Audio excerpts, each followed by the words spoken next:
Atunci când vorbim despre doctorand în Republica Moldova și despre PhD în Occident, avem impresia că ne aflăm în fața a două lumi radical diferite. În realitate, titlul obținut este același ca statut academic și este recunoscut internațional, iar diferențele țin mai ales de organizare, ritm și cultură universitară.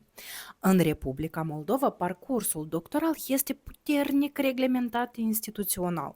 Există un cadru normativ clar, un plan de studii obligatoriu, activități curriculare în primii ani și o susținere a tezei care se desfășoară într-un format public în fața unui consiliu științific național.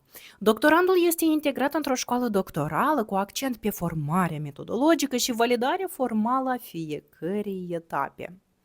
În universitățile occidentale, programul de PhD este organizat mai flexibil. Accentul cade pe cercetare individuală, pe autonomie și pe performanța academică măsurată prin articole, participări la conferințe și integrare în proiecte internaționale. Evaluarea se face mai mult intern, în cadrul universității, iar parcursul doctoral este gândit ca intrare într-o comunitate globală de cercetare. Similitudinea majoră rămâne faptul că, indiferent de sistem, doctoratul înseamnă asumarea unui proiect intelectual de lungă durată, cu efort, îndoieli și muncă solitară.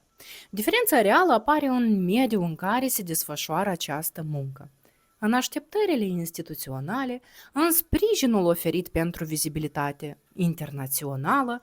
Pentru un doctorand din Republica Moldova, provocarea nu este legată de valoarea titlului, ci de modul în care reușește să-și facă munca vizibilă, să publice și să intre în dialog cu cercetători din alte spații academice.